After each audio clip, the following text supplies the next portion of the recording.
When God begins to help you, one of the ways you will know is the quality of your association. Either he makes those around you to become mighty, or he brings you to the company of the mighty.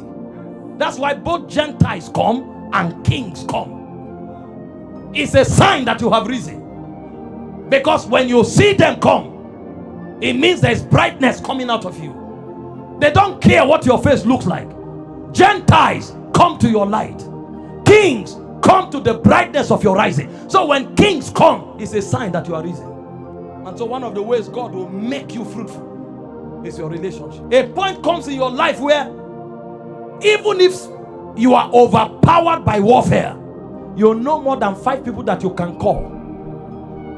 If they don't have the stature to speak and it happens, you'll be rest assured that they won't sleep until you are aware.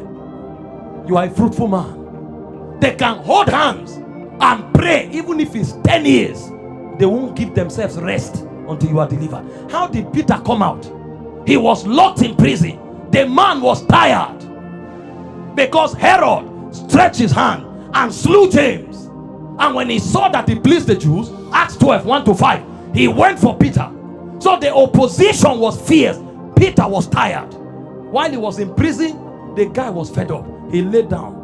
They should do whatever they want. But the Bible says no. Prayer was made of the church for him. There are men that will not rest until you shine. They will pray out their liver until God moves you. It's a sign. You don't become fruitful first with money. You become fruitful with quality covenant relationships. I told you about David.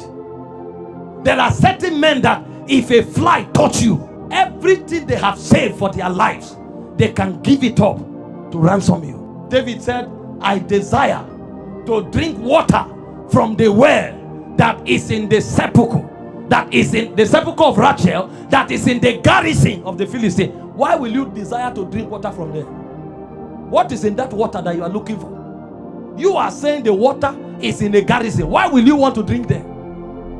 But so long as he desired it, the Bible says 3 men had it. The army won't permit it. Even David won't permit it. But they said they put their lives in jeopardy. That means the taste of David was more important to them than their lives. I'm talking fruitfulness. Men don't become fruitful just by having money. If money is all you have, you are still a poor man. You think the wealthy, the mighty, their first point of contact is money, is connections. That's why those who don't have spirit, when they have money, they use it to buy connection. Because connection is a stronger guarantee than money. And the men jeopardized their lives to bring David water. He was shocked. Why did you go? Why did you risk your life? It's just water. I can drink any other one. No, your test won't let us sleep. No wonder the Bible said the host of David became like the host of God. There are men that God will bring into your life. Just mention your vision. The moment it comes out of your mouth, it's their duty to bankroll it. This is how great vision thrive. The Bible speaks of valiant men whose heart the Lord has touched. You think visions thrive like that? When Moses wanted to build God a house, God desires that the tabernacle be built. If you have gold, silver, purple garment, purple linen, bring it. The Bible said they brought wealth until Moses began to announce, we have more than enough. Don't bring again. When David wanted to build God a house, the Bible said the mighty men of David, you needed to see the silver, the gold that they were bringing. When dollar was still about 150 naira, we did the calculation, it was over $18 billion. But now dollar is over 1,500. So you do the math. He just mentioned. I'm telling you, see, somebody, you will come into fruitful and productive relationships. It's not this one that people are gossiping you, envying you everywhere. See, there is a place for that too. Influence covers for that one, because God prepares a table for you in the presence of your enemies. That's one level. But there's another level where those who follow you are willing to die for you, whether you are present or absent. That was one of the greatest gifts that Jesus had. All his disciples, the only one who went back was because of prophecy. And Jesus said it. It was the son of perdition. And it was so that scriptures can be fulfilled. When he left, all the disciples were killed. Apart from John, who was carried. No one said, wait, let me think about it. In fact, church history told us, when they wanted to kill Peter, this was a man with wife and children. He didn't say, wait, let me write a love letter to my wife. He's not an irresponsible husband. But there was something else burning in his spirit. My love for my master. Connection, my loyalty, my fidelity. What did Jesus do to him? And he said, when you crucify me, don't put me up like my Lord. Turn me upside down. The guy wasn't praying, deliver me. It's an honor to be crucified for you, but I can't be crucified like you. Even John died, because although we didn't know how he ended, but they told us that they threw him into boiling oil. He didn't change his mind. Tied him to a caravan, threw him around the city. He didn't change his mind. So when you talk about blessings, when you talk about fruitfulness, if you will count God and count the quality of your relationships, every other thing comes from there. When Saul was pursuing David, his men didn't go back. David was behaving as a madman. They followed him and behaved like that. David was being hunted. They followed him. And in fact, they were mighty. But because David said, we won't fight this man, all of them surrendered their bows. Nobody argued with David. Let's go to war.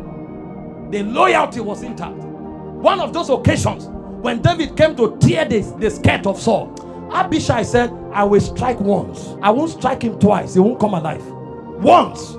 So they had such men. Hope you know, David killed one giant. 4 of his men killed 4 other giants. Because Goliath had 4 brothers. There were 5 giants of Gath. So he was not the only giant killer. There were other giant killers. In fact, when David was old, the Bible said he went to war. And one of Goliath's nephew, who had also grown to become a giant, came with a spear that weighed 300 shekels to slaughter David.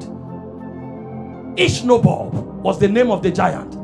And the Bible said one of his mighty men, oh my God, the guy entered the battle. When he saw that David was weak, Abishai entered the battle and he pushed David aside, wielded the sword.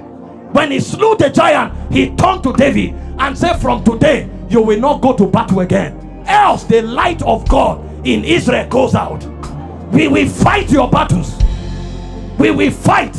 I'm talking about fruitfulness, that men will rise and tell you, sir, we will fight your battles. That's the meaning of our lives. This is how warriors rise in this kingdom. When David was in Gilgal, the Bible said mighty men came to him. You needed to see their description. It says some were of the children of the Gadites. It said their faces were as lions. Men that had capacity. They were like, they had strength of beasts. It spoke of some of them. It said they move on the mountains like gazelles. They can sneak behind enemy lines and defeat the enemy unawares. They shot the arrow with the left, shot with the right. And they said they were men of renown, mighty, who could go to war. So David can sleep, kingdom is advancing. How did you think he fought 66 battles? He had valiant men. In your career, in your ministry, in your business, may valiant men appear